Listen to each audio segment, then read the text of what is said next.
Դատանը բավարարեց միջնորդությունը 2 ամիս կալանքի մասով, նաև հաստատեց ձերբակալման իրավաչափությունը, այն դեպքում, որ ձերբակալման իրավաչափության մասով դատանում մի բառ քննարկում չի եղել, ոչ դատավորն է հարցել, ոչ կողմերն են կարծիք հայտնել, այսինքն կարծեք թե որոշումը գրված պատրաստ վիճակում լիներ, պետք էր ստանդարտ ձևակերպումներ տալ, ձևական կողմը ապահովել, որովհետև եթե դատանը պետք է օրենքով պարտադիր անդրադառնա ձերբակալում իրավաչափեր թե չէ, ինքը մի հարց չի տվել, կալանքի մասով մի հարց չի տվել, այսինքն մի հանգամանք չհետաքրքրեց դատավորին, որ օրինակ հարցներ ասել, որ իրեն հետաքրքրում է որպես դատորես հանգամանքի մասին կողմեր ինչ կասեն, քնիչ ինչ կասի, փաստաբաններ ինչ կասեն, այսինքն սպասում էր process-ը երբ կավարտվի եւ այդ որոշումը որ կայացնի,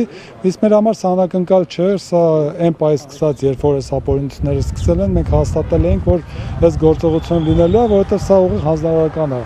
այսինքն հրապարակային հնչելը, հրապարակային հնչեցվածի արդյունքը մենք հիմա տեսնում ենք, որոշումը դեռևս չի տվել, դա կծանոթանանք, ըստ դրա հաջորդ քայլերը կիրականացնենք։ Ենթադրաբար ասալի։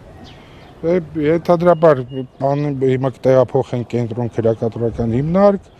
իսկ քայլերը որոշումը ստանալուց հետո դե բնականաբար բողոքարկումներ, վերադասացիան, իսկ մնացած մասով էս բան ինչ բացահայտեմ մարտավարությունը հետագայում այդ մասով հանդես կգանք մենք։ Այսինքն դատարանը հաշվի չառած էր որոշում հիմնավորում։ Տեսեք, պարոն Սարգսյանն ասեց, որ ձերբակալման իրավաչափության հետ կապված որևէ հարց դատավորին չհետաքրքրեց։ Իմ համար օրինակ երևի եզակի դատական նիստերից մեկն էր, որ դատարանին առհասարակ փաստարկների մասով որևէ հարց չհետաքրքրեց, ոնց որ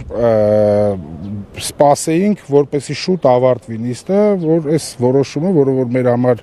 այդպես էլ բանը սպասվում էր, կայանար էլի, այսքանը, այս բանը։ Լավ, ստեցություն։